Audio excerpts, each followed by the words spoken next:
إلى الله وإليكم منهم ومن أشيائهم وأتباعهم وأوليائهم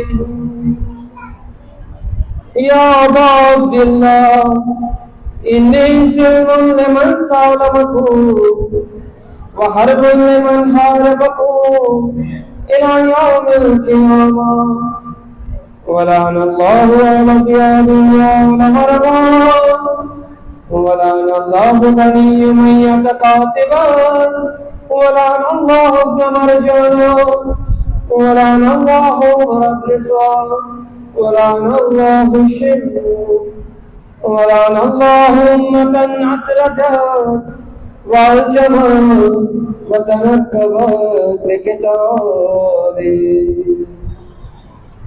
بأبي أنت وأمي لقد عزم مصابي فأسأل الله الذي أكرم مقاما وأكرمني بك أن يرزقني طلب سارق ميمون منصور من أهل بيت محمد صلى الله عليه وآله اللهم اجعلني عندك وجيها بالحسين عليه السلام في الدنيا والآخرة يا أبا عبد الله إني أتقرب إلى الله وإلى رسوله وإلى أمير المؤمنين وإلى فاطمة وإلى الحسن وإليك بموالاته وبالبراءة ممن خاطبه ونسب لك الحق وبالبراءة ممن أسس أساس الظلم والجور عليكم وأمره إلى الله وإلى رسوله ممن أسست أساس ظالم وبنى عليه بنيانه وجرى في ظلمه وجوره عليكم وعلى أشيائكم برئت إلى الله وإليكم منه وتقرب إلى الله ثم إليكم بموالاة وليكم وبالبراءة من أعدائكم والناصبين لكم الحق وبالبراءة من أشيائهم وأتباعهم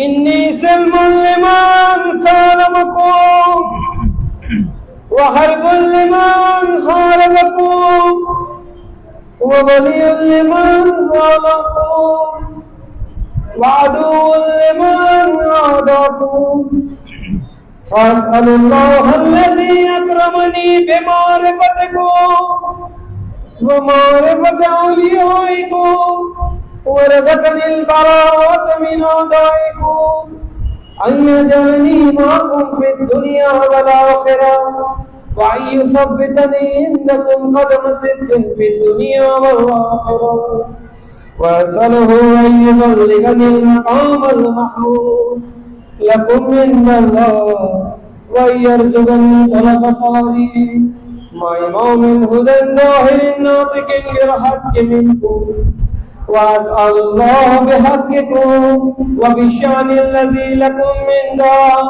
أن يأتيني بمصابيبكم أفضل ما يأتي مصابا بمصيبته مصيبة أعظمها وأعظم رزيتها في الإسلام وفي جميع السماوات والأرض اللهم اجعلني في مقامي هذا ممن تناله من صلوات ورحمة ومغفرة اللهم اجعل محياي محيا محمد وآل محمد ومماتي ممات محمد وآل محمد اللهم إن هذا يوم تبركت به بنو أمية ومن واكلة الأكبر اللين ابن اللين على لسانك ولسان نبيك صلى الله عليه وآله في كل موطن وموقف وقف فيه نبيه صلى الله عليه وآله اللهم لعن أبا سفيان ومعاوية ويزيد بن معاوية عليهم منك اللعنة أبد الآبدين وهذا يوم فرحت به الأنبياء ومروان بقتلهم الحسين صلوات الله عليه اللهم فزائد عليهم اللعن منك وعذاب العليم اللهم إني أتقرب إليك في هذا اليوم وفي موقفي هذا وأيام حياتي بالبراءة منهم واللعنة عليهم وبالمولاة لنبيك وأولي نبيك عليه وعليهم السلام اللهم لنا ونزول من سلم حق محمد وآل محمد وآخر تابعه ولا ذلك اللهم نسألك التي جاهدت الحسين وشاهد وبارك وتابعت ولا قتل اللهم لعنهم جميعا السلام عليك يا أبا عبد الله وعلى الأرواح التي حلت بنومي عليك مني سلام الله أبدا ما بكي وبكي الليل والنهار ولا جعله الله آخر العهد مني لزيارتكم شكرا لك السلام على الحسين وعلى علي بن الحسين وعلى علي الحسين وعلى أصحاب الحسين اللهم حسن أول ظالم بالله مني وابدأ به أولا ثم الثاني والثالث والرابع اللهم لا يزيد خامسا ولا عبيد الله بن زياد وابن مرجانا وعمر بن سعد وشبر وعلى أبي سفيان وعلى زياد وعلى مروان إلى يوم القيامة আমরা সকলে সিজদায় চলে যাব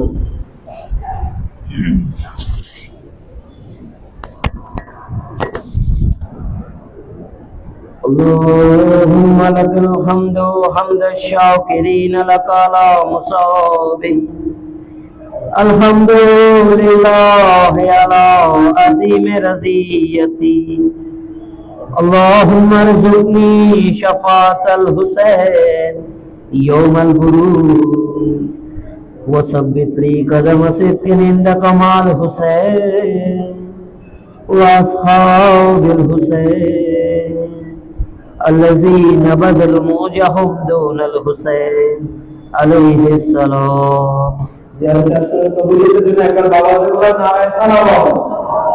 نعم السلام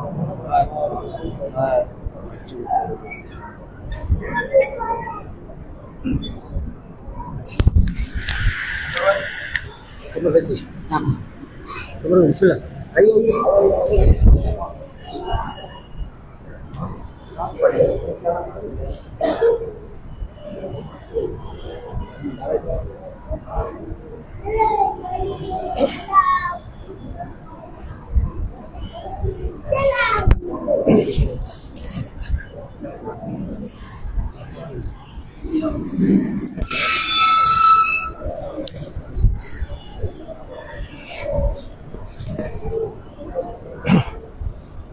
نار صلوات اللهم صل على محمد وآل محمد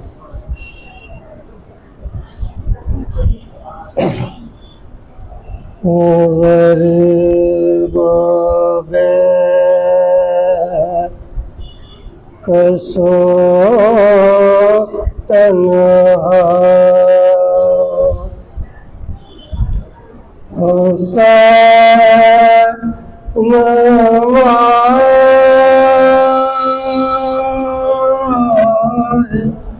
हुसैन हुसैन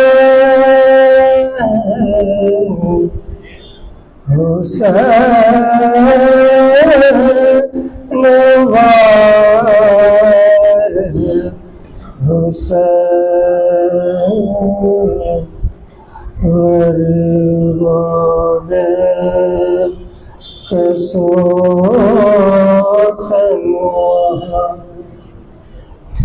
शहीद देखूं जरे आदा हुसैन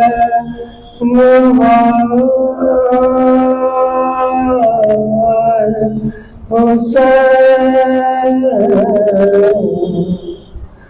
हुसैन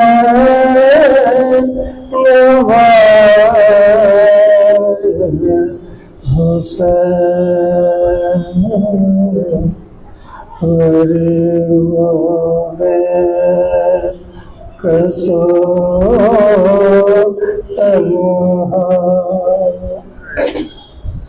है गज़ब है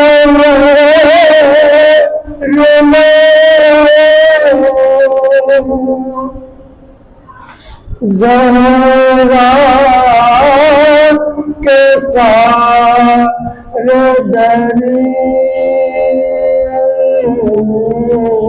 दरिया हो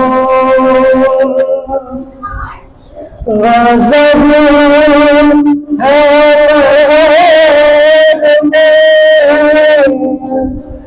ज़हरा के सारे दरिया हो और तड़प के मैं गया प्यासा हुसैन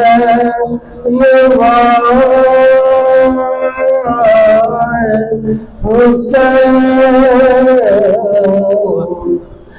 हुसैन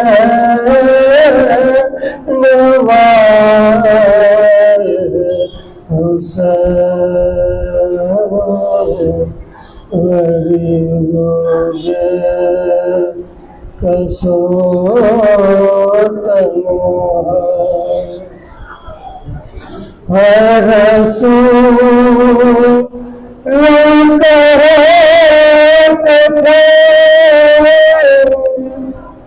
मैं किस गले को चूमूंगा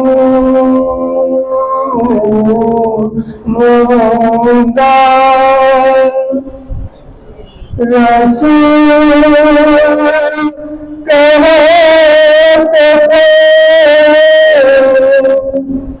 मैं किस गले को चूमूंगा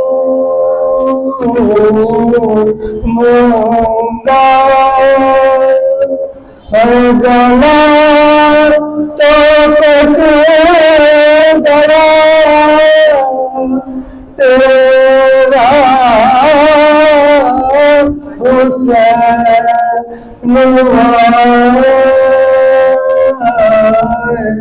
हुसैन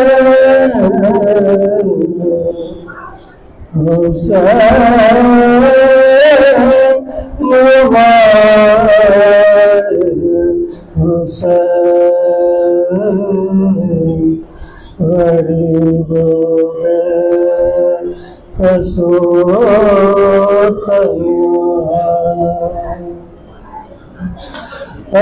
कहा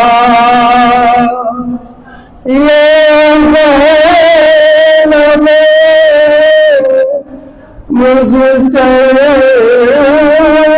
के जब मरूं लोगों कहा ये ज़ैनब मुज़्तर के जब मरूं लोगों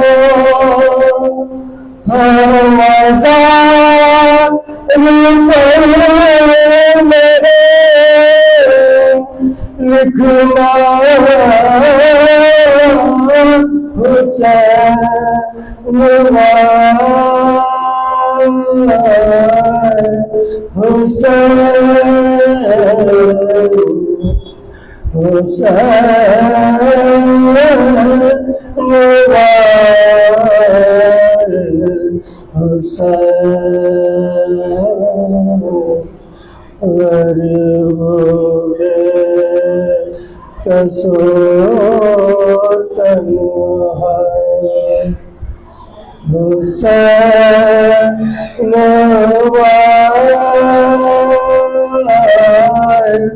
हुसैन हुसैन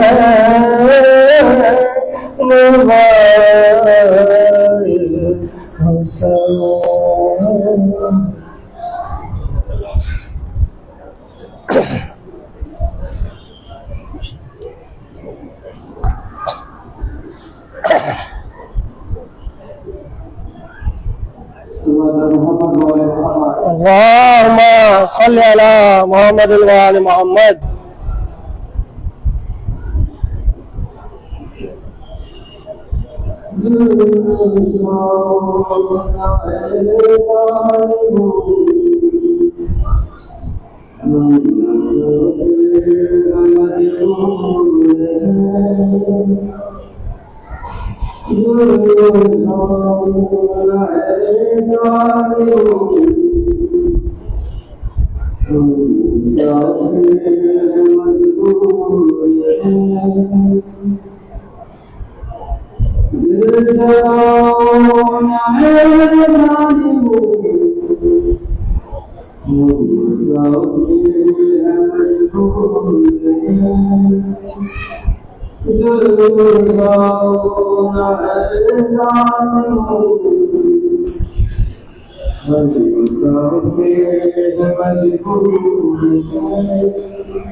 हम मुसाफिर मजबूर हैं।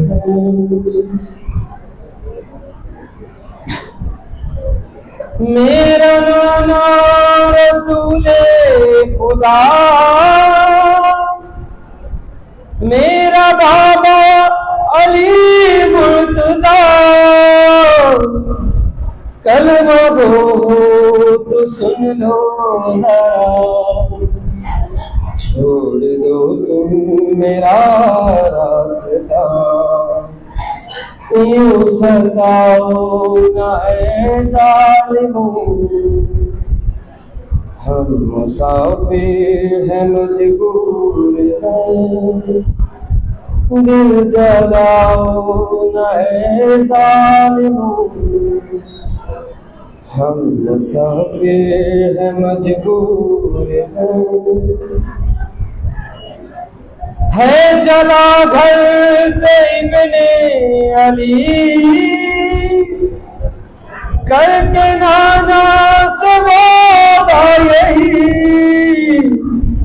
चाहे की मौत हो कितनी बड़ी, मैं बसाऊंगा दीने नबी,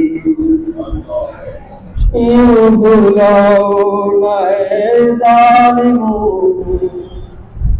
हम मुसाफिर हैं मजबूर हैं, दिल जलाओ ना ऐ ज़ालिमों, हम मुसाफिर हैं मजबूर हैं। लब पे तस्बीह है शुक्र खुदा, ज़ेर खंजर वाला ऐसा सजदा करूंगा नाज जिस पर करे अंबिया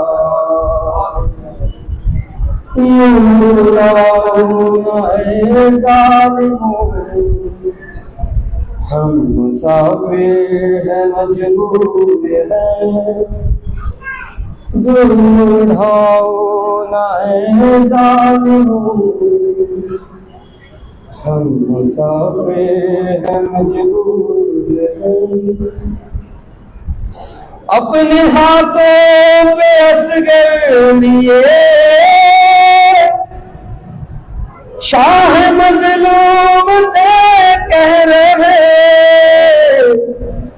कत्ल करना कर दो मुझे बूंद पानी पिला दो इसे यूं लाओ ना ज़ालिमों हम मुसाफिर हैं मजबूर हैं जुल्म ढाओ ना ज़ालिमों हम मुसाफिर हैं मजबूर हैं हम ही है हुज्जते किबरिया हम ही है वारिसे अंबिया घर का यूसार कर दो वाला आले अहमद का यूं बेसदा खूब बहाओ ना ज़ालिमों हम मुसाफिर हैं मजबूर हैं जुल्म ढाओ ना ज़ालिमों हम मजबूर हैं था यही नौह एक शाम गम कलम बोल ढाओ सितम करके सरबारिशों का कलम बांध कर रस्सियों में हरम मुस्कुराओ ना ज़ालिमों हम मुसाफिर हैं मजबूर हैं जुल्म ढाओ ना ज़ालिमों हम मुसाफिर हैं मजबूर हैं सच है जवाब मीसम यही देख मोहसिन है और नबी सर हुसैन रिदा से नबी दे रहे हैं सदा जो भी दिल दुखाओ ना ज़ालिमों हम मुसाफिर हैं मजबूर हैं जुल्म ढाओ ना ज़ालिमों हम मुसाफिर हैं मजबूर हैं मेरा नाना रसूले खुदा मेरा बाबा अली मुर्तज़ा कलमा दो तो सुन लो जरा छोड़ दो मेरा रास्ता सल्लल्लाहु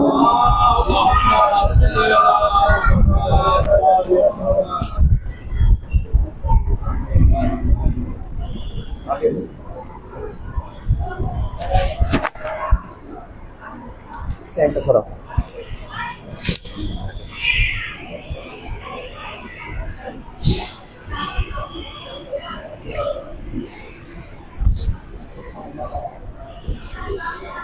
बरहबीब खुदा खत्म अंबिया सल्लल्लाहु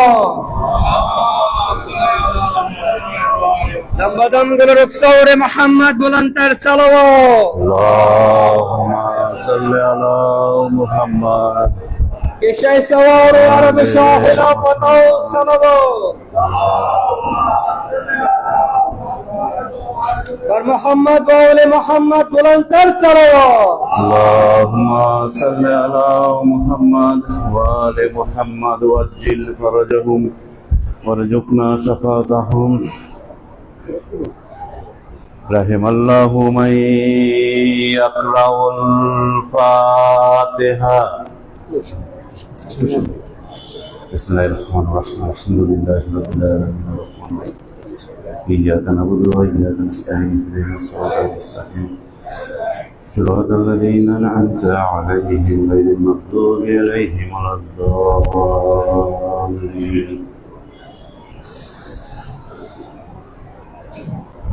لا حول ولا قوة إلا بالله العلي العظيم أعوذ بالله من الشيطان الرجيم بسم الله الرحمن الرحيم الحمد لله الذي لا يبلغ مدحته القائلون ولا يحصي نعمه الرادون ولا يؤدي حقه المجتهدون الذي لا يدركه بعد الهمام ولا يناله بؤس الفتان الذي ليس لصفته حد محدود ولا نعت موجود ولا أجل ممدود الذي ليس لصفته حد محدود ولا أجل ممدود ولا وقت معدود فطر الخلائق بقدرته ونشر الرياح برحمته وغطى بالصخور الميادين أرضه والصلاة والسلام على أشرف الأنبياء والمرسلين سيدنا ونبينا حبيب قلوبنا وطبيب نفوسنا أبو القاسم محمد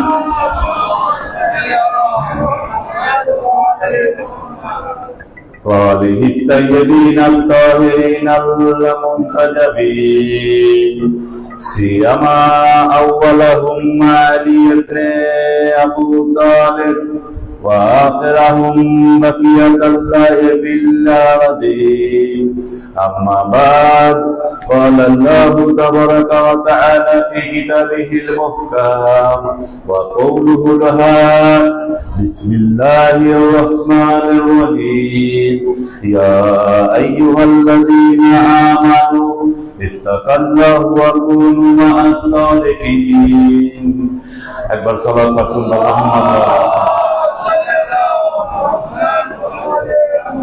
সকল প্রশংসা সেই মহান আল্লাহ তাআলার দরবারে, যিনি আমাদেরকে সৃষ্টি করেছেন এবং আমাদেরকে সেই সৌভাগ্যবান হওয়ার তৌফিক দান করেছেন।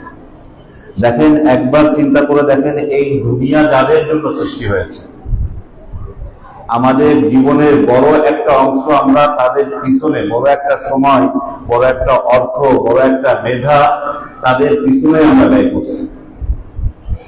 আমরা এই দুনিয়ায় থাকারত অবস্থায় তাদের পিছনেই ব্যয় করছি।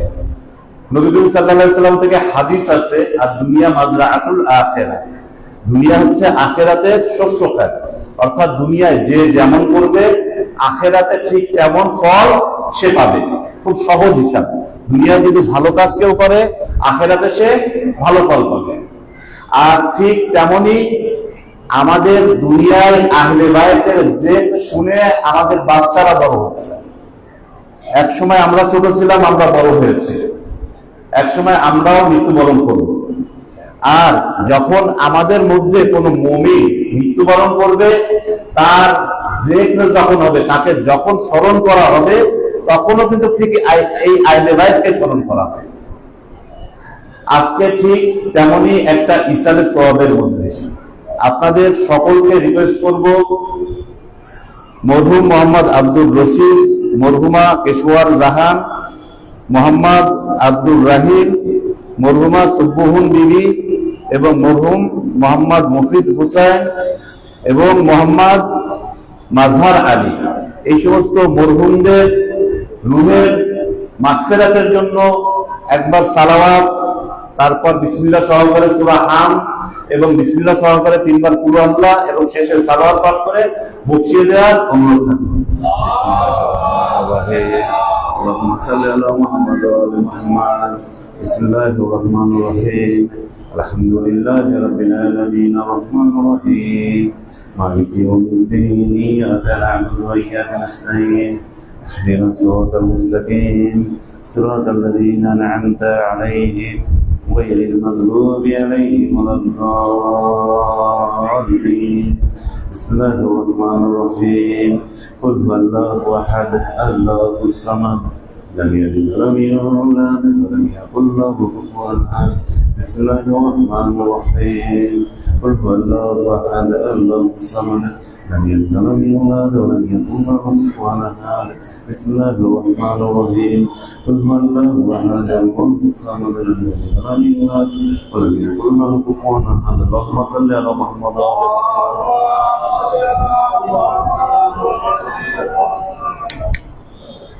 আজাদানি। এই ফার্সে আজাদ যতদিন থাকবে, আমাদের ইসলামের প্রকৃত ইসলাম, নাবে ইসলাম যেটা বলা হয়, শত্রুরাও ঠিক ততদিন থাকবে এবং শত্রুরা চেষ্টা করবে কি এই ইসলামকে ক্ষতি করতে। ঠিক যেমন রাসূল আকরাম সাল্লাল্লাহু আলাইহি সাল্লামের সময় শত্রুরা ছিল, ইসলামকে ক্ষতি করেছে। মাওলানা কায়নাতের সময় ছিল, ইমাম হাসানের সময় ছিল, ইমাম হুসাইনের সময় ছিল। রাসূল আকরাম সাল্লাল্লাহু আলাইহি সাল্লামের সময় আমরা জানি কাফের মুশরিক সকলেই ছিল। এর মধ্যে এক গ্রুপ নূরের দিকে হেদায়েত হয়েছে, রাসূলের দিকে হেদায়েত হয়েছে, আল্লাহর দিকে হেদায়েত হয়েছে। তারা কি করেছে? রাসূলের হয়ে মুশরিকদের সাথে যুদ্ধ করেছে, তারাও সৌভাগ্যবান হয়েছে। এবং আরেক গ্রুপ কি মাওলানা কায়নাতের সময়, তারাও কিন্তু নূরের দিকে হেদায়েত হয়েছে। কিন্তু আরেক গ্রুপ নামধারী মুসলমান, যেটা শুধুমাত্র মাওলানা কায়নাতের যে খিলাফতের বছর, অর্থাৎ সেই 35 হিজরি থেকে একেবারে 40 হিজরি পর্যন্ত, সেই সময় তাদের দেখা যায় যে নামধারী মুসলমান তারা আসছে এই ইসলামের পোশাক পরে। রাসূল আকরাম সাল্লাল্লাহু আলাইহি সাল্লামের সময় তারা কিন্তু মুসলমান ছিল না। যখন রাসূল ইসলামকে প্রকাশ করে, তখন কিন্তু শুধুমাত্র মাওলানা কায়নাত এবং বিবি খাদিজা ছাড়া কেউ মুসলমান ছিল না, সকলে মুশরিক ছিল। এমনকি রাসূলের সময় যারা কি হয়েছে, ঈমান নিয়ে এসেছে আল্লাহর উপর, তারা কিন্তু তার মধ্যে যে নিফাকটা রয়েছে সেই নিফাকটা কিন্তু প্রকাশ করেনি। কিন্তু মাওলানা কায়নাতের সময় কি করেছে? মাওলানা কায়নাতের সময় সেই নিকাবটা কি করেছে? বহিঃপ্রকাশ করেছে, বাইরে নিয়ে এসেছে এবং তুলে ধরেছে সেই মাওলানা কায়নাত, যাকে রাসূল আকরাম সাল্লাল্লাহু আলাইহি সাল্লাম অসম্ভব পরিচয় করে দিয়েছেন যে আমার পর এই খেলাফত জনেশী কিংবা আমার ওসি হবে এই আলী। সেই আলীর বিরুদ্ধে কি করেছে? তলোয়ার ধরেছে। যেই আলীর ব্যাপারে শুধু মাওলানা কায়নাত না, আমাদের মাওলানা কায়নাত থেকে শুরু করে একেবারে 12তম ইমাম সম্পর্কে পবিত্র কোরআনে স্পষ্ট করে এসেছে কি জাআলনা ওয়া জাআলনাহুম আইম্মাতান, অর্থাৎ তাদেরকে ইমাম হিসেবে কারার দেওয়া হয়েছে, স্পষ্ট করে বলা হয়েছে। এবং আরো বলা হয়েছে ইয়াহদিনা, আমাদেরকে হেদায়েত করবে কোন দিকে? ইলা নূর কিংবা মিন আমরিনা, আমাদের নির্দেশের দিকে কি করবে? হেদায়েত করবে। আল্লাহ তাআলা স্পষ্ট করে এটা প্রমাণ করে দিয়েছে পবিত্র কোরআনে। এবং আমরা শুধুমাত্র ইমাম আমাদের কাছে কিন্তু একটা মুকাদ্দাস একটা নাম, একটা পবিত্র একটা নাম। ইমাম বলতে আমরা আমাদের যে মাওলা কায়নাত আছে, ইমাম হাসান আছে, ইমাম হুসাইন আছে, 12তম ইমাম, এইভাবে 12 জন ইমামের কথাই মনে করি। কিন্তু পবিত্র কোরআনে ইমাম বলতে আরো এক গ্রুপকে বলা হয়েছে। এক গ্রুপকে বলা হয়েছে কি, ওয়া জাআলনাহুম আইম্মাতান ওয়া ইয়াহদিনা ইলা আমরিনা, বলছে যে তাদেরকে ইমাম হিসেবে কারার দিয়েছি এবং আমাদের যে নির্দেশ আছে তারা কি করে, তারা সেই আমাদের নির্দেশের দিকে কি করে, ধাবিত করে। এবং আরেক গ্রুপ ইমামদেরকে পরিচয় করে দিয়েছে আল্লাহ তাআলা, ওয়া জাআলনাহুম আইম্মাতান, তাদেরকেও কি করা হয়েছে, ইমাম হিসেবে কারার দেওয়া আছে। ওয়া ইয়াদউনা ইলান নার, বলা হচ্ছে তাদেরকেও ইমাম হিসেবে কারার দেওয়া হয়েছে এবং কারার দেওয়া আছে।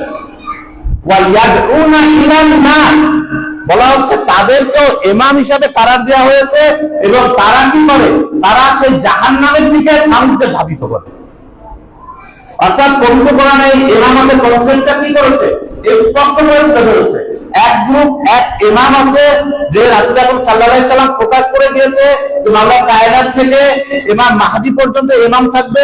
তারা কি করবে, আল্লাহর যে নির্দেশ আছে সেই নির্দেশের দিকে ধাবিত করবে। তাহলে এই গ্রুপকে যদি আমরা ধরে রাখি, তাহলে অন্য যত ইমাম থাকুক না কেন, আল্লাহ তাআলার আরেকটা আয়াতের দিকে যদি আমরা দৃষ্টিপাত করি, স্পষ্ট করে বলে গিয়েছেন যে অন্যদিকে যারা ইমাম রয়েছে, ওয়া জাআলনাহুম আইম্মাতান, তারপর কি বলেছে, ইয়াদউনা ইলান নার, তারা নারের দিকে, তারা জাহান্নামের দিকে দাওয়াত করে মানুষদেরকে, জাহান্নামের দিকে। অর্থাৎ ইমামাতের যে কনসেপ্টটা, 12তম ইমাম একদিকে যারা নূরের দিকে হেদায়েত করে, আর আরেক ধরনের নেতা, আরেক ধরনের ইমাম দাওয়াত করা হয়েছে কিংবা কারার দেওয়া হয়েছে, তারা কি করে, তারা দাওয়াত করে জাহান্নামের দিকে। তাহলে আমরা এই পবিত্র কোরআনের এই দুইটা আয়াত যদি দেখি, তাহলে স্পষ্ট যে আমরা কোন দিকে আছি আর বাকিরা কোথায় আছে। আমরা যদি হেদায়েত প্রাপ্ত হতে চাই, তাহলে আমাদের নবীকে চিনতে হবে। আমরা যদি হেদায়েত প্রাপ্ত হতে চাই, পবিত্র কোরআনকে চিনতে হবে। এবং হেদায়েত প্রাপ্ত হতে চাই, নবী আকরাম সাল্লাল্লাহু আলাইহি সাল্লাম যেভাবে কোরআন বর্ণনা করে গিয়েছে সেভাবে আমাদের মেনে চলতে হবে। এবং নবী যাদেরকে বলেছে আমার পরে কে হবে এই উম্মতের পথপ্রদর্শক, তাদেরকে মেনে নিতে হবে। তা না হলে কি হবে, আমরা যে ইহদিনাস সিরাতাল মুস্তাকিম, সেই মুস্তাকিমের দিকে কখনোই ধাবিত হতে পারবো না। একবার সালাত করতে পারবো মুহাম্মদ ওয়া আলি মুহাম্মদ।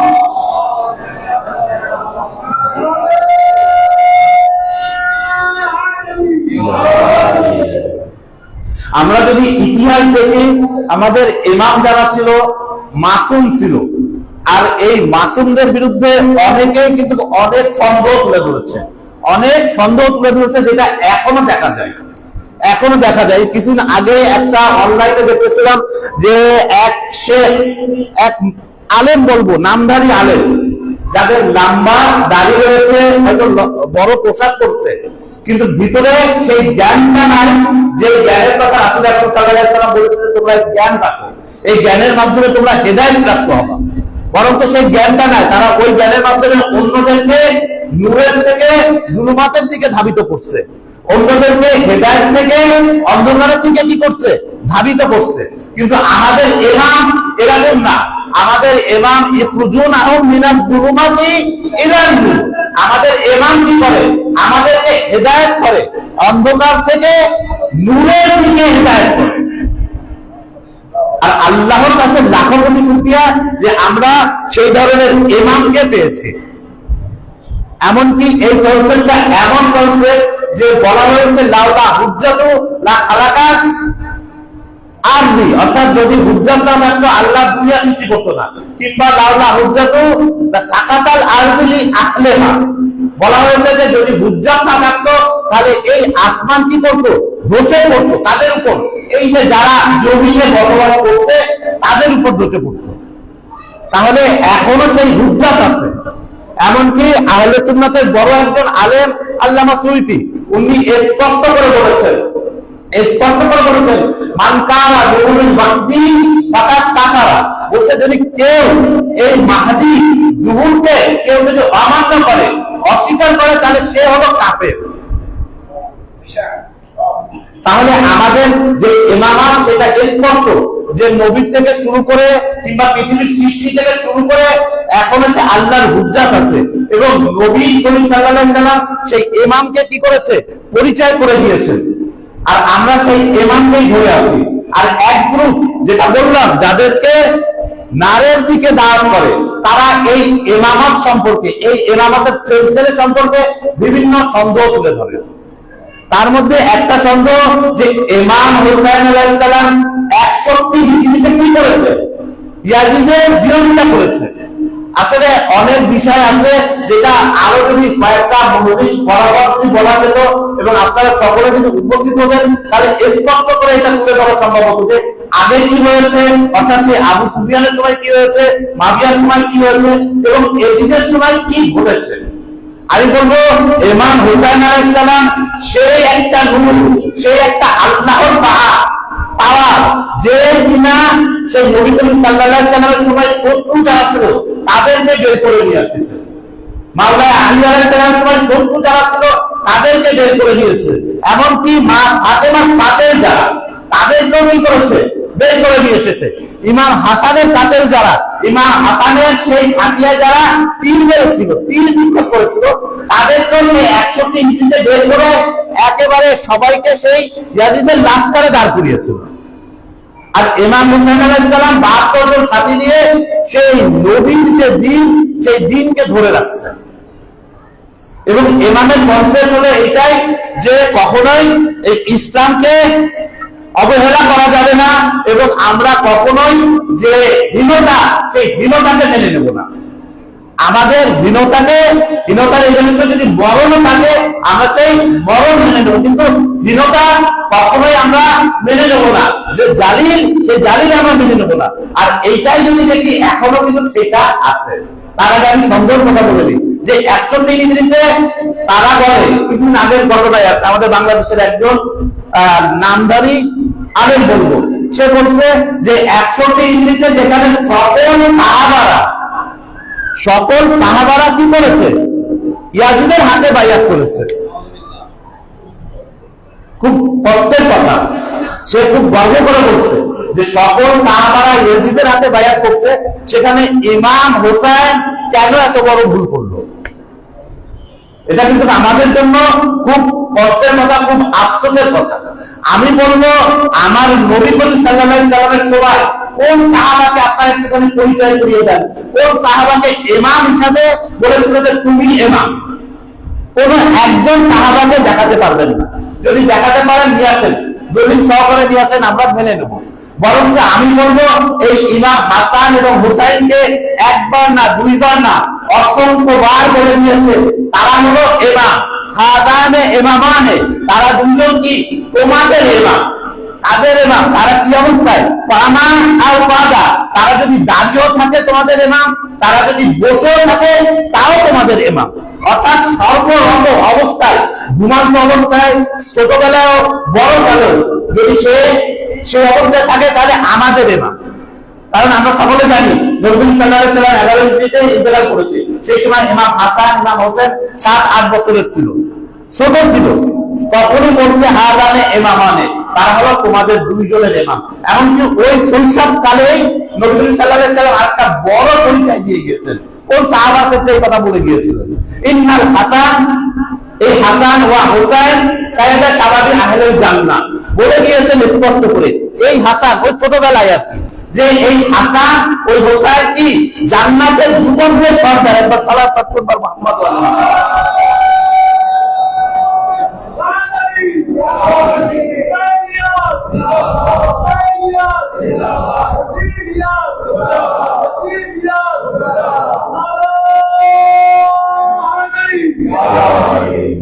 এই হলো আমাদের ইমাম, যাকে নবী করিম সাল্লাল্লাহু আলাইহি সাল্লাম অনেক আগেই পরিচয় করে দিয়েছে। এই হলো আমাদের ইমাম। কোন সাহাবার ক্ষেত্রে কিন্তু এই ইমাম নামটা, ইমাম কথাটা নিয়ে আসেনি। যে ইমাম কথাটা বলা হয়েছে জাআলনাহুম আইম্মাতান, তাদেরকে ইমাম হিসাবে কারার দেওয়া হয়েছে। এবং আমাদের অর্থাৎ আমাদের মতো যারা ইমামের অনুসারী আছে তাদেরকে দাওয়াত করে কার দিকে, আল্লাহর সেই নির্দেশের দিকে। সেই ছোটবেলায় পরিচয় করে দিয়েছে। তাহলে আমি তাদের প্রশ্ন করেছিল যে যেখানে সকল সাহাবারা, সকল তাবেঈনরা ইমামের সেই ইমামের ছেলে কোথায় চলে আসছে? ইয়াজিদের কাছে চলে আসছে, ইয়াজিদের হাতে বায়াত করেছে, সেখানে ইমাম হোসেন কেন এত ভুল করলো? বরঞ্চ এই কথা, এই প্রশ্নের প্রত্যুত্তরে আমি বলবো আজকে যে যেখানে ইমাম হোসেন আলাইহিস সালাম ইয়াজিদের হাতে বায়াত করলেন, সেখানে সাহাবারা কিভাবে এত বড় ভুল করলো? যেখানে নবী স্পষ্ট করে বলে দিয়েছেন যে এই দুইজনকে অনুসরণ করেন। নবী করিম সাল্লাল্লাহু আলাইহি সাল্লাম খুতবা দিচ্ছিলেন, নামাজের খুতবা দিচ্ছিলেন, যেন কোনো খুতবা না। ইমাম হুসাইন আলাইহিস সালাম আসে মসজিদে, কি করে? হোঁচট খেয়ে পড়ে যায়। নবী করিম সাল্লাল্লাহু আলাইহি সাল্লাম তার খুতবাকে বন্ধ করে দেন। কারণ কি? নবী কিন্তু জানতেন যে ইমাম হুসাইন আলাইহিস সালামের মাকাম কোথায়। এটা কিন্তু আশেপাশে অনেকেই ছিল, তারা কিন্তু পারতো যে যাই আমি হুসাইনকে ধরে তুলে নেই, কোলে নেই, কান্না করতেছে, বাইরে নিয়ে যাই। কিন্তু তারা এই কাজ করেন। নবী সেই খুতবা ছেড়ে ইমাম হুসাইনকে কোলে নিয়ে বললো, হাদা হুসাইন আরেফ, বলছে এই হলো হুসাইন, তোমরা তাকে চিনে রাখো। অর্থাৎ সেখানে নামাজ ছেড়ে নবী সাল্লাল্লাহু আলাইহি সাল্লাম হুসাইনের খেদমতে দিচ্ছে, হুসাইনকে সেই জমি থেকে তুলে ধরেছে এবং সকলকে পরিচয় করিয়ে দিচ্ছে, দেখো এই হলো আমার হুসাইন। এমনকি নবী সাল্লাল্লাহু আলাইহি ওয়াসাল্লাম আমাদের জন্য নামাজ তো ফরজ, তাই না? নবী সাল্লাল্লাহু আলাইহি ওয়াসাল্লাম কি করেছেন? নবী সাল্লাল্লাহু আলাইহি ওয়াসাল্লাম একবার জামাত সহকারে নামাজ পড়ছিলেন, জামাত সহকারে নামাজ পড়ছিলেন। নবী করিম সাল্লাল্লাহু আলাইহি ওয়াসাল্লাম বলেছেন, হুসাইন মিন্নি ওয়া আনা মিন হুসাইন, হুসাইন আমার হতে এবং আমি কি? আমি হুসাইন হতে। তাহলে দেখেন, নবী করিম সাল্লাল্লাহু আলাইহি ওয়াসাল্লাম আমাদের শ্রেষ্ঠ নবী, আমাদের সর্বশেষ নবী। আমরা বলে থাকি যে মাওলার উপরে নবী, ইমাম হোসেনের উপরে নবী। সেই নবী কি করেছে? হোসাইনের সন্তুষ্টির জন্য কি করেছে আসেন দেখি। একবার জামাত সহকারে নামাজ পড়ছে, ইমাম হোসেন আলাইহিস সালাম আসলেন, মসজিদে প্রবেশ করলেন, প্রবেশ করে আস্তে আস্তে নবী সেই ঘাড়ে বসলেন। আসলে এই ঘটনা কিন্তু আমাদের সবার ঘরে হয়ে থাকে। আমরা যারা অনেকে অনেক সময় ঘরে নামাজ পড়ি, সবার ঘরে হয়ে থাকে। আমরা কিন্তু আমাদের সেজদার জেদ কখনো 3 বারের বেশি 6 বার 9 বার করি না। আমরা আস্তে করে ছেলেকে ধরে কিংবা আমাদের সন্তানকে ধরে উঠে যাই। কিন্তু নবী করিম সাল্লাল্লাহু আলাইহি ওয়াসাল্লাম জামাত সহকারে পেশ ইমামি করছেন, কিন্তু এই কাজ করেননি। বর্ণিত আছে 70 বার নবী করিম সাল্লাল্লাহু আলাইহি ওয়াসাল্লাম সুবহানাকা রাব্বিয়াল আ'লা ওয়া বিহামদি বলে গিয়েছেন। 70 বার। একবার চিন্তা করে দেখেন, একবার না 2 বার না 3 বার বলি, 6 বার বলতে গেলে আমাদের কষ্ট হয়ে যায়, 9 বার বলতে গেলে আর কষ্ট হয়ে যায়। নবী করিম সাল্লাল্লাহু আলাইহি ওয়াসাল্লাম এটা নিয়ে গেছেন সে কোথায়? এই সমস্ত জিনিস কিন্তু সাহাবারা দেখে এসেছে। তাহলে উত্তরে আমাদের আরেকটা প্রশ্ন আমরা এটা করব, যেখানে আমাদের ইমাম যে মানসুবে ইনশাআল্লাহ আল্লাহ কর্তৃক কি মনোনীত, সেই ইমাম যেখানে ইয়াজিদের হাতে বায়াত করেনি, সেখানে সাহাবারা তাবেঈনরা কিভাবে বায়াত করতে গেল? আরো একটা প্রশ্ন থেকে যায়, কিন্তু তার আগে আরেকবার সালাত পাঠ করুন ভাই মুহাম্মদ ওয়া আলি মুহাম্মদ।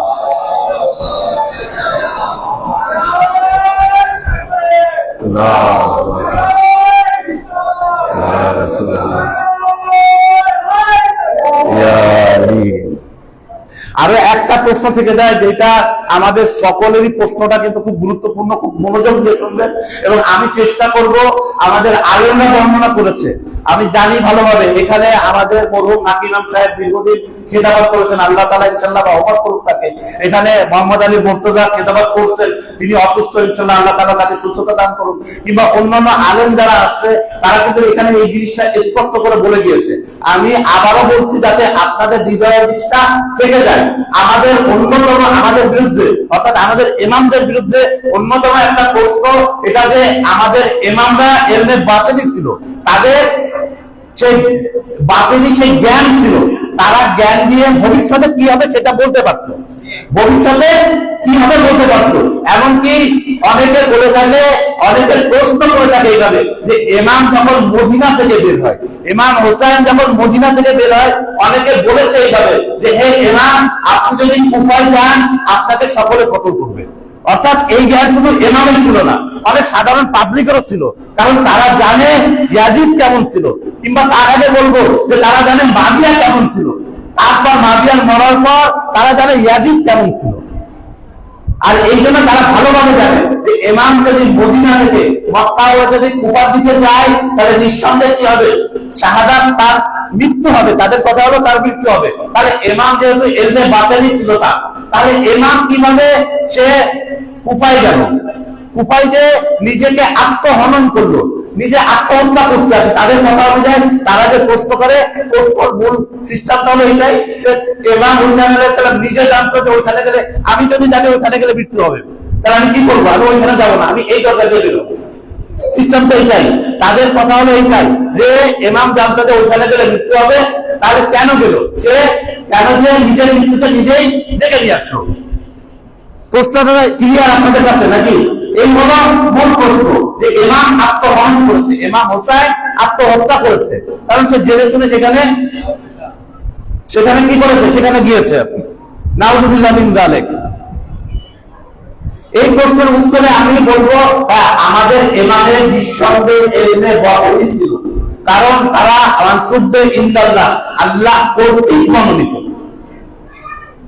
এমনকি সেই ইলমে বাতিনি দিয়ে যারা এই প্রশ্ন করেন তারা শুনে রাখেন, সেই ইলমে বাতিনি দিয়ে ইমাম বুঝতে পেরেছিল যে এখন ইসলাম যে পর্যায়ে আছে সেই পর্যায়ে যদি থাকে তাহলে ইসলাম নষ্ট নাবুদ হয়ে যাবে, ইসলাম ধ্বংস হয়ে যাবে, ইসলামের কোনো চিহ্ন থাকবে না। কারণ মাত্র 10 হিজরি থেকে 11 হিজরি থেকে 100 হিজরি এই 50 বছরে ইসলামে এমন কিছু ঘটনা ঘটেছে যে অনেক কিছুই কিন্তু পরিবর্তন হয়ে গেছে। আর যার কারণে আজকে এক এক দল এক এক ভাবে নামাজ আদায় করছে, এক এক দল এক এক ভাবে তাদের রোজা রাখছে, এক এক দল এক এক ভাবে হজ আদায় করতেছে, এক এক দল এক এক ভাবে তাদের যাকাতটা প্রদান করছে। কিছু দল আছে খুন দিচ্ছে, কিছু দল আছে খুন তারা দিচ্ছে না, তাদের জন্য খুন জায়েজ না। এই মাত্র 50 বছরে এই ধরনের পরিবর্তন ইসলামের মধ্যে চলে এসেছে।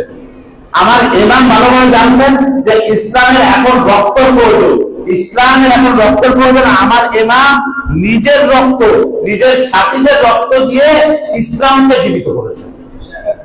এই একটা বিষয়। দ্বিতীয় বিষয়, নবী করিম সাল্লাল্লাহু আলাইহি সাল্লাম কি যুদ্ধ করেননি? নবী করিম সাল্লাল্লাহু আলাইহি সাল্লাম তার লাশ কাটতে গিয়ে কি যুদ্ধের ময়দানে যাননি? নিঃসন্দেহে গিয়েছেন। তাহলে এই প্রশ্ন কেন তখন করেন না আপনারা যে নবী করিম সাল্লাল্লাহু আলাইহি সাল্লাম যারা সাহাবী ছিল তারা ভালোভাবে জানতেন যে তারা যদি যুদ্ধের ময়দানে যায় তাহলে তারা শহীদ হবে, এখানে তাদের মৃত্যু হবে এখানে। তাহলে এই কথা জেনে তারা কিভাবে যুদ্ধের ময়দানে যায়? এই জিনিস আপনার মাথায় আসে না। আমি আরো একটুখানি স্পষ্ট করে বলবো যারা এই ধরনের প্রশ্ন যাদের মাথায় আসে তারা আমাদের নবীকেই মানে না। এর প্রমাণ কি? এর প্রমাণ আমরা বলবো অন্য নবীর কথা কিন্তু তারা বিশ্বাস করছে, অর্থাৎ আমাদের নবীর পূর্ববর্তী যারা নবী ছিল তাদের কথা তারা বিশ্বাস করছে, কিন্তু আমাদের নবীর কথা তারা বিশ্বাস করছে না। কারণ নবী সাল্লাল্লাহু আলাইহি সাল্লাম স্পষ্ট করে বলে দিয়েছেন, একবার সালাত পাঠ করুন বার মুহাম্মদ ওয়া আলি মুহাম্মদ।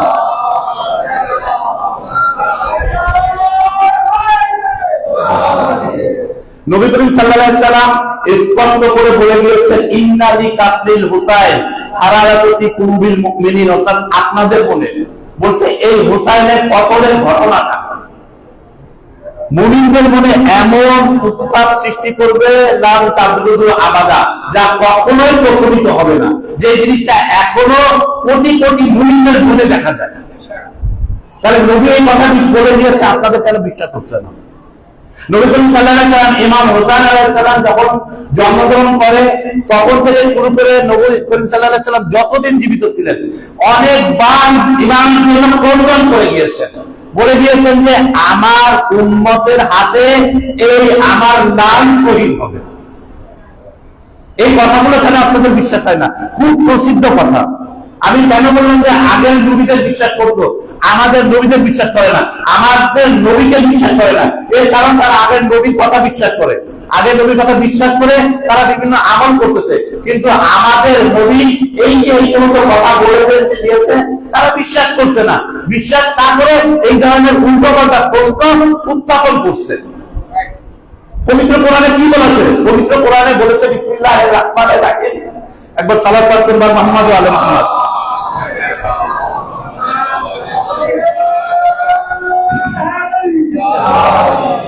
ফালাম্মা বালাগা মাআস সাই, বলা হয়েছে এইভাবে আমরা জানি ইব্রাহিম আলাইহিস সালাম যখন কি করে, যখন তার সেই সন্তান হয় ইসমাইল আলাইহিস সালাম, তিনি সেই সন্তান সহ মা হাজারাকে নিয়ে সেই উত্তপ্ত মক্কা ওইখানে রেখে আসে, মরুভূমিতে রেখে আসে।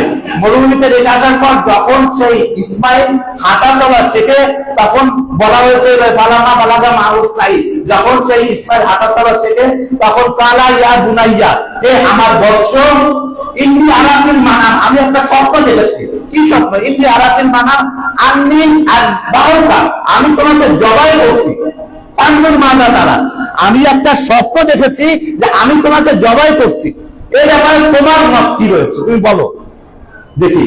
তখন দেখেন সে এক নবী নিঃসন্দেহে আর এক নবীকে জানে, সে ভালোভাবে জানে যে নবীদের স্বপ্ন উচ্চার আমাদের মতো কোনো ছোটখাটো মানুষ না, আমাদের স্বপ্নের মধ্যে অনেক সময় শয়তান চলে আসে, কিন্তু নবীদের স্বপ্নে শয়তান চলে আসে না, কাছেও আসতে পারে না। তাহলে নবীর স্বপ্ন যেহেতু হুজ্জাত, সেই জন্য সেই দিন ইসমাইল আলাইহিস সালাম বললেন ক্বালা ইয়া আবাতি, হে আমার প্রিয় বাবা, ইফআল মা তু'মার, বলছে আমি স্বপ্ন দেখেছি, এটা করে তোমার মতামত কি? আর ইসমাইল আলাইহিস সালাম বলছে হে বাবা, আপনি সেই কাজই করেন যা আপনার উপর নির্দেশ করা হয়েছে। একবার সালাত পাঠ করুন মুহাম্মদ।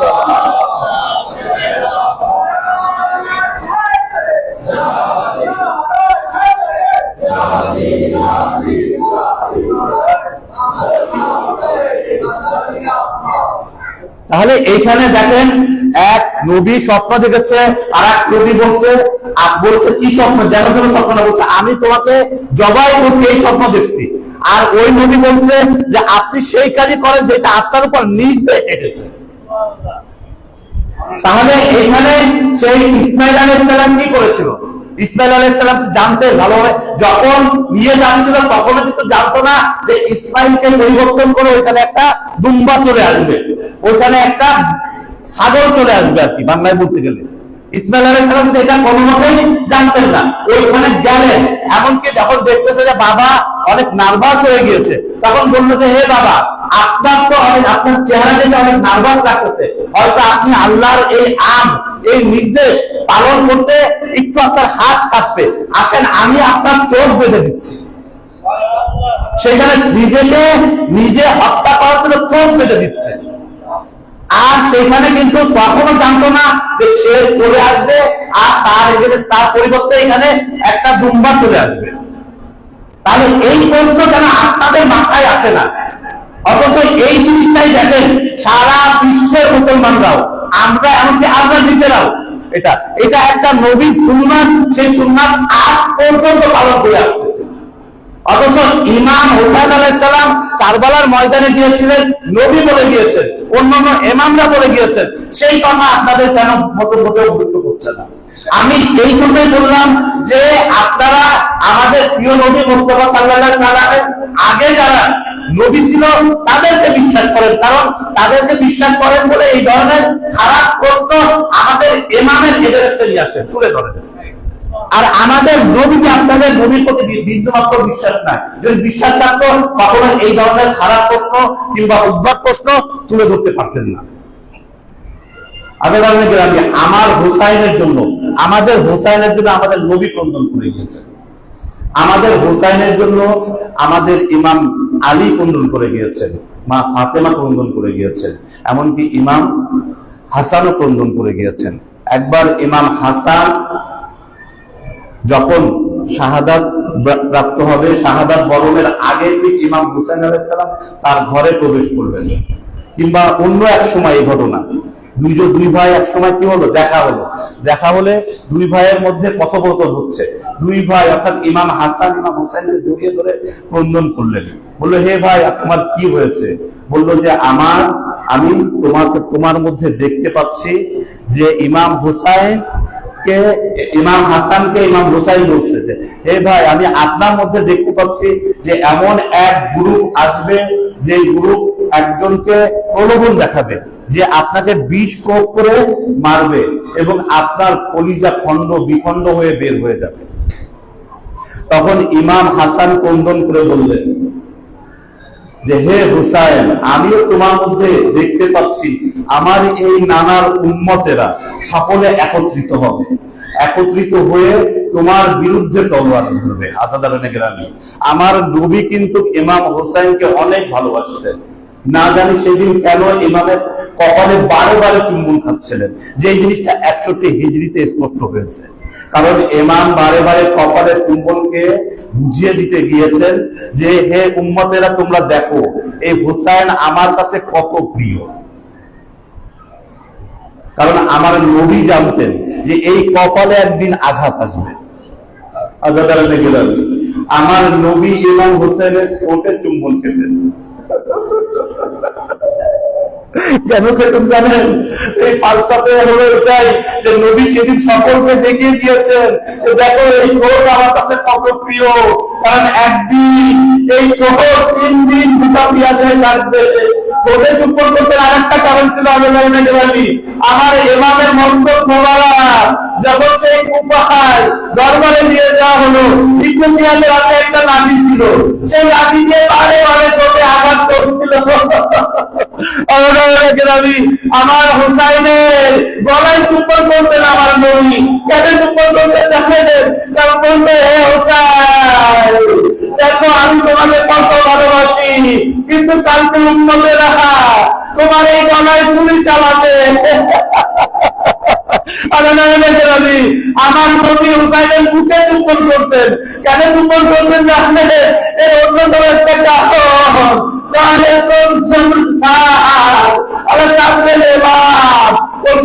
এমামের বুকে সীমার বসে থাকবে। এমামের বুকে চুম্বন করার অন্য একটা কারণ ছিল, জানি না কিভাবে বলবো। এটা বলার আগে এক গ্রুপ লোক, এক গ্রুপ মানুষ, তাদের সরকার দল চলছিল, তারা ইবনে জিয়াদের দরবারে দিয়ে পৌঁছলেন,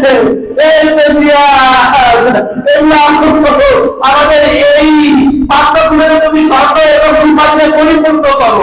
ইবনে জিয়া স্বর্ণ এবং রূপাঞ্চে পরিপূর্ণ করো।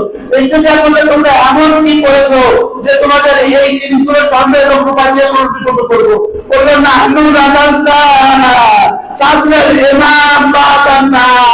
আমরা প্রথমে ইমাম হুসাইনকে সেই আলোর ঘোড়া দিয়ে তার বুকে পিষ্ট করেছি, তারপর তাকে ঘোরানো হয়েছে তার মুখ জমিনের দিকে, তারপরে আবারও পিষ্ট করেছে। এক মানুষ বলে বসতে এখন যে আমাদের কিছু টাকা দাও না, আমি এভাবে পিছনে একটা কালো দাগ দেখতে পেয়েছি। এক ব্যক্তি বলে সেই কালো দাগ কিসের?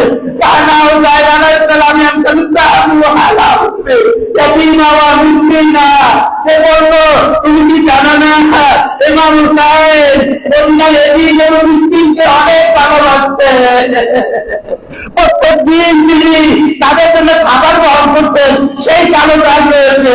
আরে আমি বলবো হে ইমাম, আপনি অন্য এতিমদের জন্য খাবার গ্রহণ করতেন, কিন্তু কারবালার ময়দানে আপনার এতিম আপনার জন্য যাই না জীবন অপেক্ষায় রয়েছে। আয় আল্লাহ, অপরদিক থেকে জীবন দৌড়ে আসছে। আমি বলবো ইমাম, মুসলিমের মেয়ে যখন আপনার কাছে আসে, আপনি বলেন তুমি আমি তোমার সাথে রয়েছি, কিন্তু সেই নিজস্ব তিনি সাকিরার চোখে জানতে পারছে বলে হয় সেই লোক এসে আমার মাথার উপর হাত রাখতে, কিন্তু সেই দৌড়ে আসলো, দৌড়ে এসে তিনি সাকিরার মুখে জ্বর বাঁধলো। আজব সম্পর্ক দাঁড়িয়ে আমার সকিনার উপর, সেই দিন যদি বলি নাই বা মাথার মুখে জ্বর না মারা হতো, তাহলে কখনোই কারবালার ময়দানে কিন্তু সাকিনার মুখে জ্বর মারা হতো না।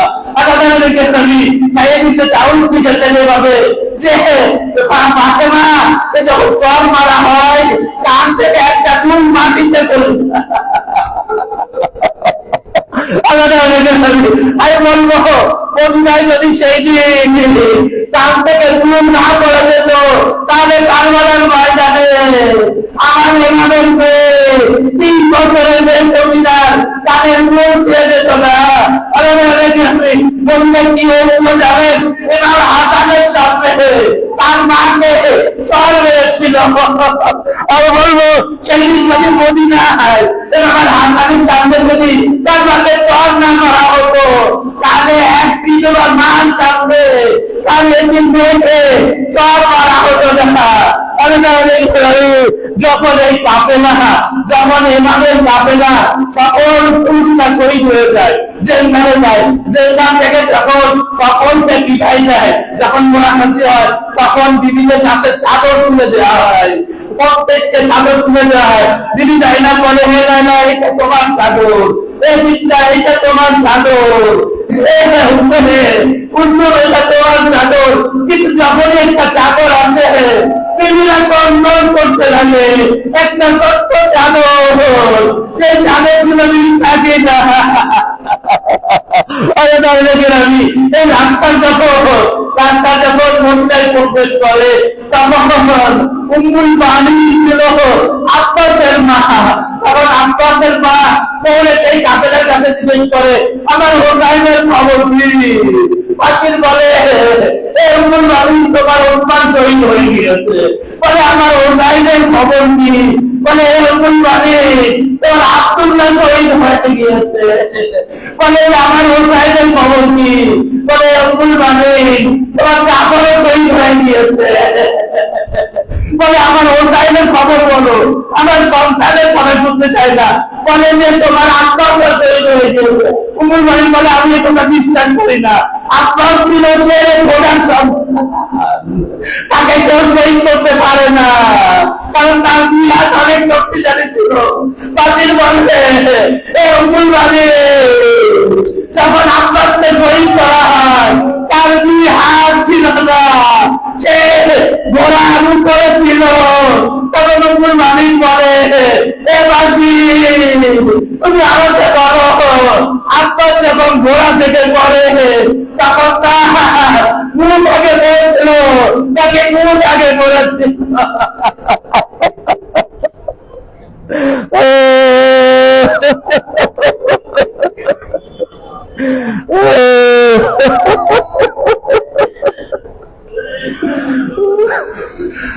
الذين ظلموا وإياهم ينقلبون يا الله يا رحمن يا رحيم يا مقلب القلوب ثبت قلوبنا على دينك। খোদায়া আমাদের এই মজলিসকে আপনি কবুল করে নিন। খোদায়া এই মজলিসকে আরো সম্প্রসারণ করার তৌফিক দান করুন। খোদায়া বিহারকে মোহাম্মদ ও আলে মোহাম্মদ, আমাদের মধ্যে অনেকেই অসুস্থ রয়েছে, আল্লাহ আপনার সেই লুৎফ এবং কারামতের মাধ্যমে তাদেরকে আপনি সুস্থতা দান করুন। খোদায়া বিহারকে মোহাম্মদ ও আলে মোহাম্মদ, আমাদের মধ্যে যারা ইন্তেকাল করেছে খোদা বিহারকে মোহাম্মদ ও আলে মোহাম্মদ তাদের বারজাকের জীবনকে শান্তিময় করুন। খোদা বিহারকে মোহাম্মদ ও আলে মোহাম্মদ আমাদের যুগের ইমামের যুহুরকে ত্বরান্বিত করুন।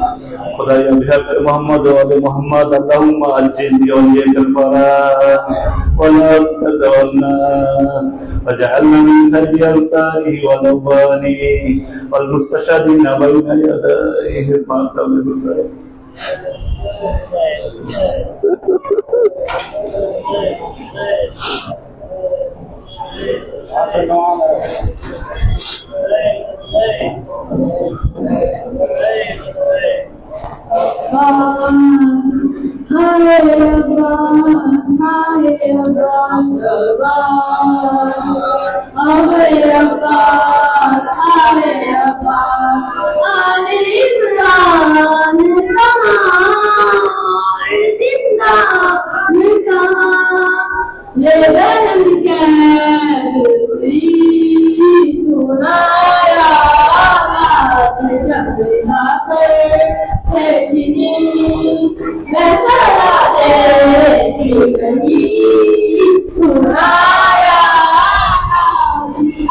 Thank you.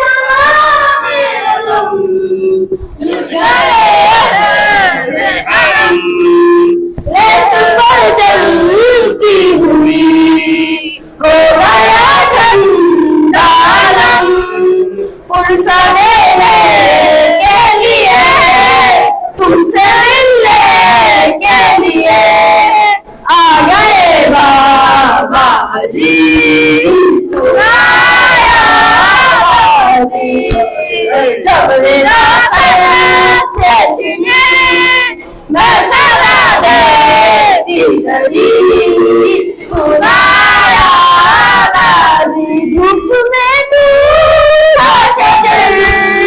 तुझसे आवाज खबर रहना मेरा दिल क्या नहीं तुझको खबर लम्दाए वफा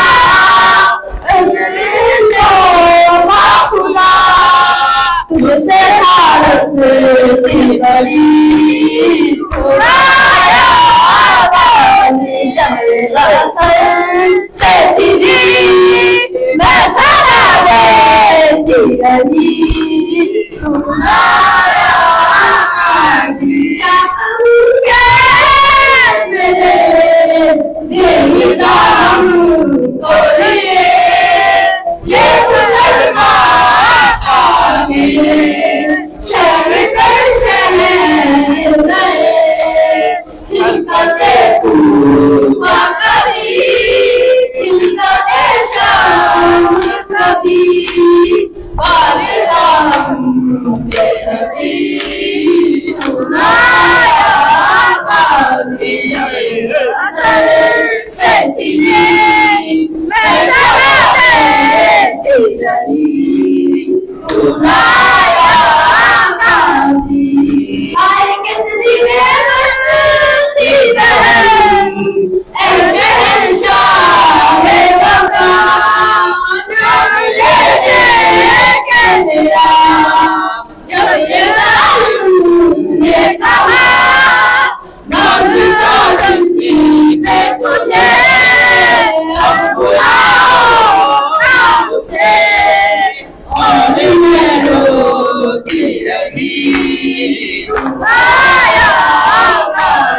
जिंदान खुल गया है सकीना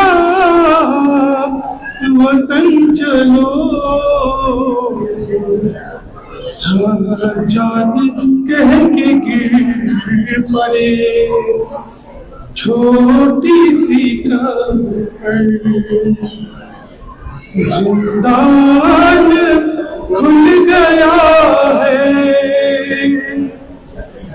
सकीना उठो मेरी जान उठो रिहाई मिली चलो घर चले सकीना उठो मेरी जान उठो रिहाई मिली चलो घर चले की माँ लहद पे भूखा मेरी लाडली चलो घर चले सकीना उठो मेरी जान उठो रिहाई मिली चलो घर चले यहाँ से चलो चले करबला वहीं पर तुम्हें मिलेंगे चचा सितम जो हुए बताना उन्हें दिखाना उन्हें ये कुर्ता जला चचा जान को दिखाना जरा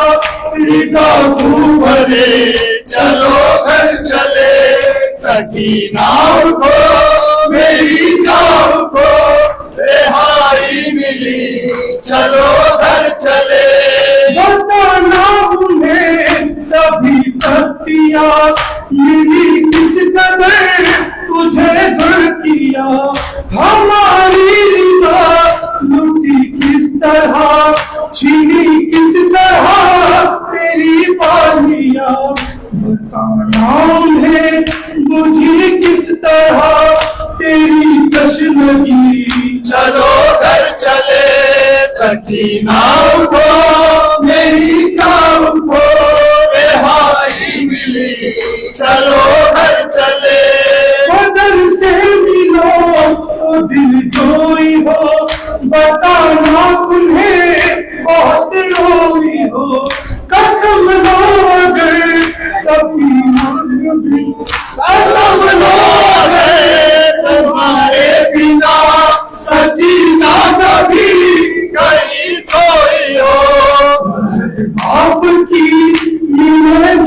तुझे तू कहना यही चलो घर चले सकीना उठो मेरी जान उठो रिहाई मिली चलो घर चले पदर से मिलो तो दिल जोई हो बताना उन्हें बहुत रोई हो कसम लो अगर तुम्हारे बिना सकीना कभी कहीं सोई हो वहद बाप की मिले जब तुझे तू कहना यही चलो घर चले सकीना उठो मेरी जान उठो रिहाई मिली चलो घर चले तू करना हुआ तेरी मौज है अभी तक रवा मेरी प्यास पर हुए जो फिदा चचा के मेरे है बाजू कहाँ मश्क है कहाँ है अलम कहाँ है जड़ी चलो घर चले सकीना उठो मेरी जान उठो रिहाई मिली चलो घर चले सकीना उठो मेरी जान उठो रिहाई मिली चलो घर चले रहन जब मिले तुझे भाई की तू कहना उसे मेरी लाडली रिहाई मिली हमें कैद से हमें अब नहीं अजिया कोई मेरी बेज़बा उठो घर चले शबी है नबी चलो घर चले सकीना उठो मेरी जान उठो रिहाई मिली चलो घर चले लबे अलकमा तू करना होगा तेरी मौज है अभी पकड़ावा मेरी प्यासे में हुए जो फिदा चचा के मेरे है बाजू कहाँ मश्क है कहाँ है अलम कहाँ है जरी चलो घर चले सकीना उठो मेरी जान उठो रिहाई मिली चलो घर चले नाम कोई ना उफता दे है वो जंजीर से आबाद है खूबी भी तेरी तेरे साथ है तेरे साथ ही वो सजाद है मेरे गमज़दा शबे दम कभी सहर हो चुकी चलो घर चले सकीना उठो मेरी जान उठो रिहाई मिली चलो घर चले लबों पर तेरी यही बात थी वतन जाएंगे कभी हम फूफी तुझे शिमले का नहीं खौफ सताएंगे ना तुझे अब शकी कल कैद से शुरू हम करे नई जिंदगी चलो घर चले सकीना उठो मेरी जान उठो रिहाई मिली चलो घर चले गरीबों का ये लूटा काफिला विदा होके फिर वतन जाएगा तुझे पाएगी जो सुगरा तेरी तो बीमार को मिलेगी दावा गले मिलके फिर बहुत रोएगी वो बहना तेरी चलो घर चले सकीना उठो मेरी जान उठो रिहाई मिली चलो घर चले मज़ारे नबी लरज़ जाएगा बहन जब तेरी करेगी भूखा कहाँ है चचा कहाँ है पदर कहाँ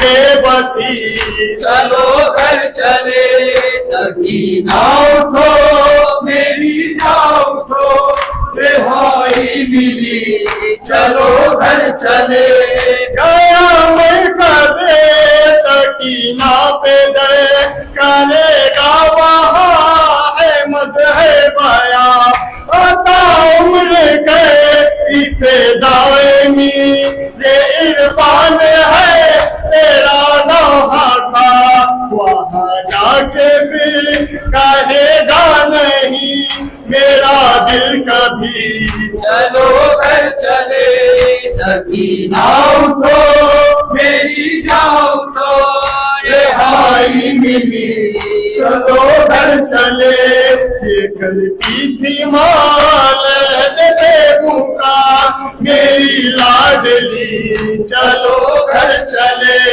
सकीना उठो मेरी जान उठो रिहाई मिली चलो घर चले न दिल रोता न गम होता न ऐसा कहीं मातम में होता न दिल रोता न गम होता न ऐसा कहीं मातम होता शबीर अगर तेरी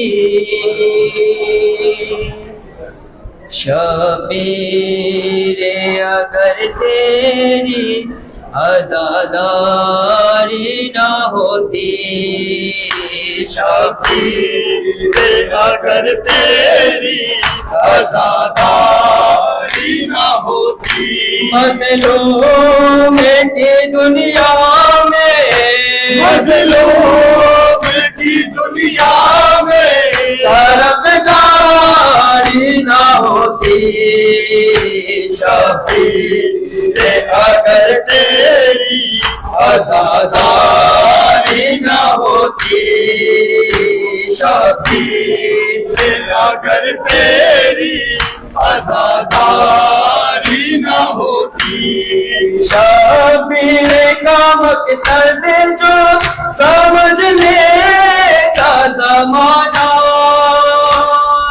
शबीर का मकसद जो समझ लेता ज़माना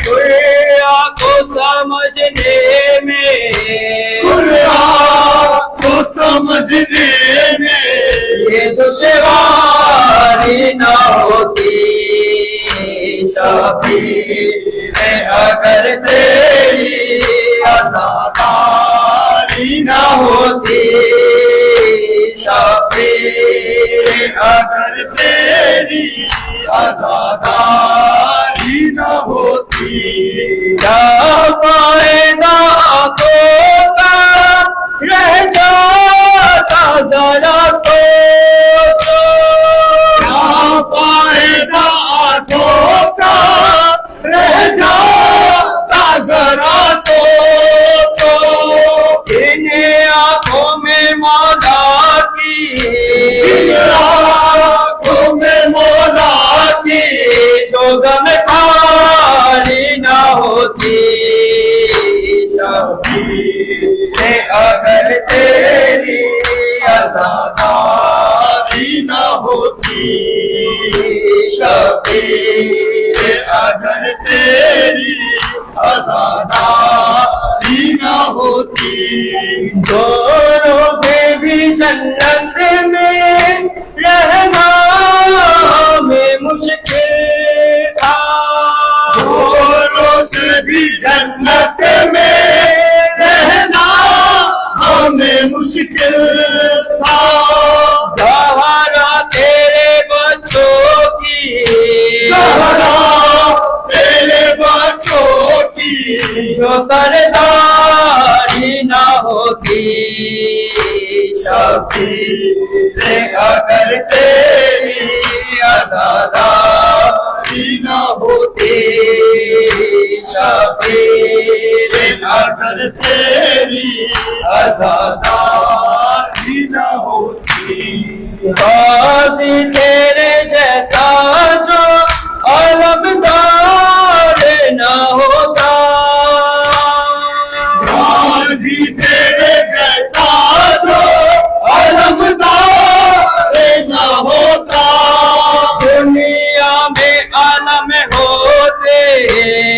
दुनिया में आलम होते आलमदारी न होती शबीर अगर तेरी आजादारी न होती शबीर अगर तेरी आजादारी न होती शर्मिंदा सदीना से अगर होता न पानी शर्मिंदा सकीना से अगर होता न पानी ये रस्म सभी लोग की ये रस्म सभी लोग की कभी जारी न होती शबीर अगर तेरी आजादारी न होती शबीर अगर तेरी आजादारी न होती नामों से मोहम्मद को जो पहचानती दुनिया नामों से मोहम्मद को जो पहचानती दुनिया जैनब के खुले सर पे जैनब के खुले सर पे संगवारी न होती शबीर अगर तेरी आजादारी न होती मज़लूम की दुनिया में मज़लूम की दुनिया में तरफदारी न होती शबीर अगर तेरी आजादारी न होती सर सर सर सर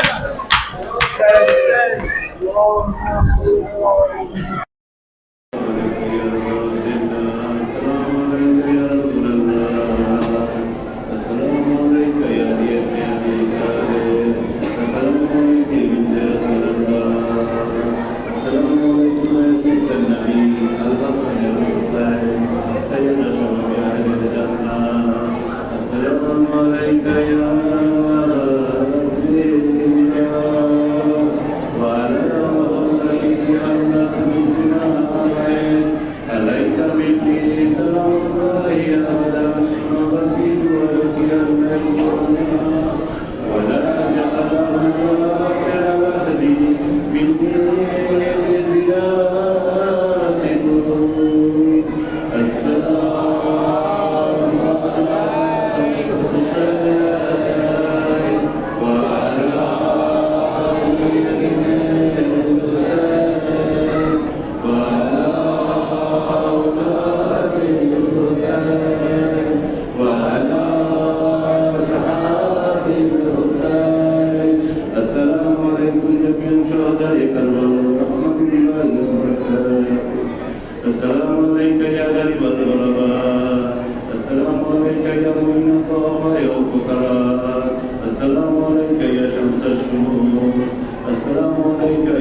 মহিলাদের